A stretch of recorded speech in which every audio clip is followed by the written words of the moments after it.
work at it with all your heart as working for the Lord, not the human masters, since you know that you will receive an inheritance from the Lord as a reward. It is the Lord Christ you are serving. Anyone who does wrong will be repaid for their wrongs, and there is no favoritism. Masters, provide your slaves with what is right and fair, because you know that you also have a master in heaven.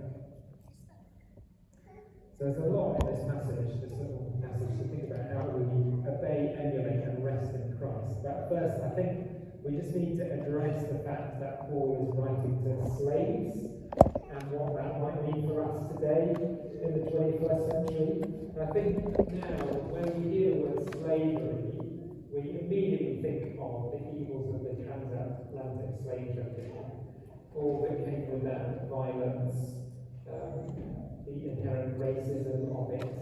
Some people are worthy to be slaves and they're not, taking people from their homelands. But the slavery in the first century, in which Paul was writing, was different to that.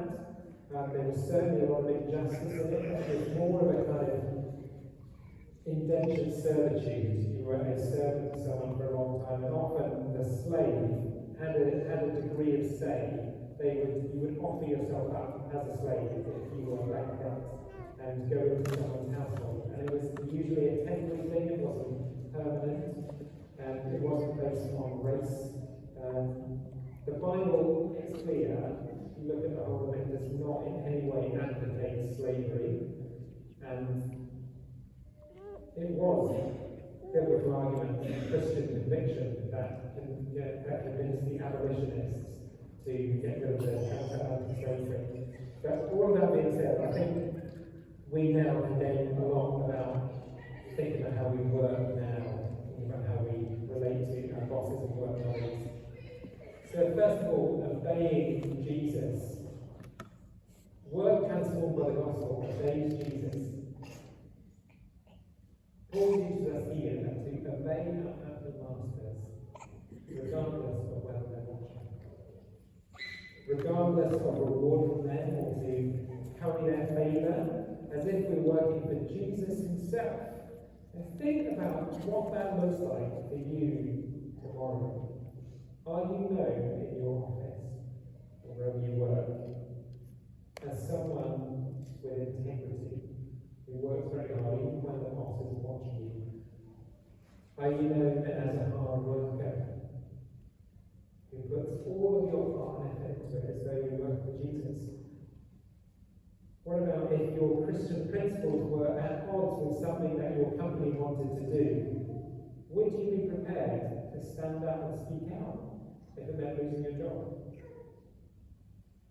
Do you obey Jesus in not complaining or gossiping when that is what everyone else at work seems to love to do? The other key aspect of this is the phrase, whatever you do. Just as we saw, there's no hierarchy of work when it comes to what God does. There should be no divide in our hearts when we think about the sacred and the secular. And so whether you are working in full-time Christian ministry, or whether you're not, then whatever we do to the glory of God. Whenever we create products that have customers, whenever we do a rewire to the best of our ability, whenever we teach someone something new, that all brings God happiness and glory, just as the work of a so-called professional Christian does. When Owen writes a sermon, when Jonathan Harris tells someone about Jesus, I really love the classic film Chariots of Fire. It tells the story of two men who compete in the 1924 Olympics. One of them is a Christian missionary who spent most of his life working in China. He's called Eric Liddell. And he has a conversation with his sister, who's also a Christian, and she just can't understand why he wants to delay going to the mission field where God's clearly called him so that he can run in the Olympics. What is the point of that? And he says to her, I won't do a Scottish accent, I believe that God made me for a purpose.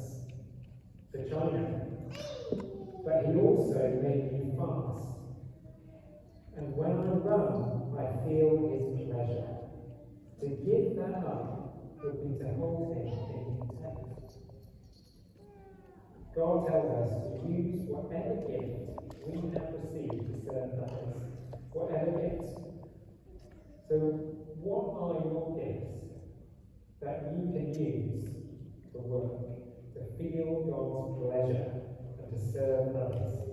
You know, we are called to do the work of an evangelist wherever we are. That means that we share the gospel at work by telling people about Jesus, fine. But also, we share the gospel by working in a way that obeys Jesus. Whatever we do. The work transformed by the gospel emulates Jesus. It images him. It shows people what he is like. We work with sincerity of heart, with reverence for the Lord. We're Christ's ambassadors, aren't we? So what's it going to look like if Jesus is doing what you're doing for work tomorrow? Jesus is going into the office. Jesus is getting the kids ready for school. There are many ways that we can do this, and we don't have time to talk about all of them now. Generosity that gives away our wages to those who need it more. A calm spirit that doesn't fret when work is stressful because we believe in a God who's sovereign and in control. But the one I want to focus on is that Christians like Christ need to be compassionate and forgiving. I heard a wonderful story that illustrates this. Compassion and forgiving at work. So Tim Keller was at his church, it's called Redeemer, and it's in New York City, and it's full of, I think it's quite a wealthy area. Most of the people that go are professionals, a lot of work in finance, flying, the eyes of the world jobs. And a new person came to his church, this woman, and he got chatting to her to find out where she was from, how she found out about church, and so on. She worked for a marketing firm, and she just got a new job. And in the first week, she made a really big mistake. And it would have cost the company a lot of money. And her boss, her supervisor, who was a Christian, decided that he was going to take the rap for her. So he went to the bosses and said, I should have stopped this happening, it's completely my fault. It's not her fault at all, it's my fault. And he was punished for it. He missed out on a promotion that was coming his way, and he missed out on the higher wages that would have come with that. And this woman just could not believe he'd done that. In a competitive world of work. How countercultural. And so she had to know, what is your motivation for doing that? And her supervisor told her about Jesus and how much he had given him, and how much compassion he had been shown by his Lord. And she could not help but come along to church to find out for herself. Isn't that awesome? Works transformed by the gospel emulates Jesus. But we know ultimately that as Christians, we are people that can rest in the finished work of Christ. We know that we are weak. We've been thinking a lot about identity, haven't we, in this sermon series, as part of the household of God, the body of Christ. And that means that whoever we are, whether we're married or single, whatever generation we're in, wherever we're from, we know that our identity is Christ. We are those about whom God has said, mine. You are mine. You are my child, my heir, my friend, my beloved. And so that means that whatever work we do does not define who we are. And we're not our job titles. Whether we're employed or unemployed, happy in work or not, our identity is secure in Jesus. Jesus who loved us, who gave himself for us. And this truth smashes two false motivations that we can have at work. The first one is that of having our productivity and our achievement as an idol, as something that we worship, as something that we work towards. And that says that if I don't work and prove to everyone that I'm fantastic, prove that I can produce lots, then no one in my field is going to respect me, and I'm not going to respect myself. I must work, and that's what I'm worshipping. I heard a sad story about a psychiatric trainee doctor who got pregnant, and her colleagues asked her, congratulations, you're pregnant. How do you feel? She said, it's great. I love being pregnant because I'm always doing something. I'm always achieving something. Because even when I'm asleep, I'm growing a baby. We don't need to find our self-worth in the fitness of career progression or productivity because our worth is in Christ. And if we don't do that, then we start to disobey the command of God to rest, the Sabbath. God commands his people the Sabbath to take a whole day off a week.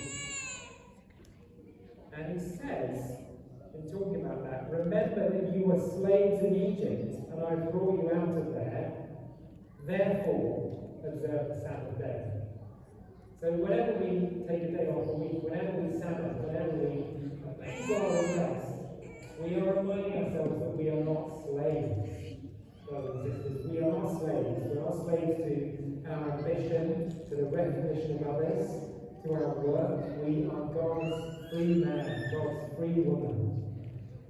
And the other false motivation, quickly, is where it's kind of the opposite of that, where our productivity is not an idol, but we're just working for the pay package at the end. We're just working for our salary.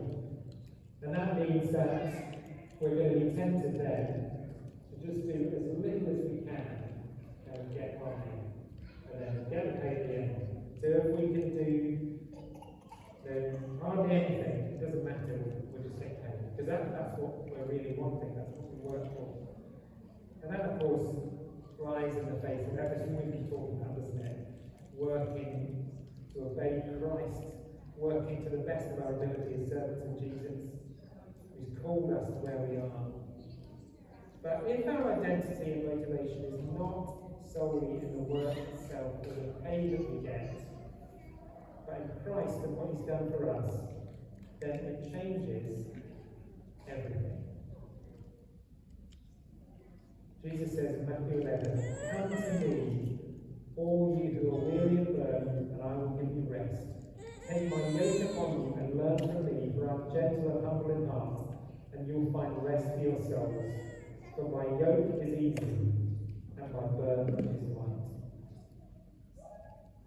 What is the biggest burden? What is the most important work that we can try and do in life? It's trying to prove ourselves. Proving ourselves worthy of God's love. And we know, don't we, all of us, that know that we've fallen short. But we can't carry that burden alone. We have these sins that we know we've done and weigh us down, that hold us back. But Jesus lifts that burden from us. He lifts our sin off our shoulders. He carries the cross that we should have carried at Calvary. He dies in our place. And he frees us from the burdens that we have.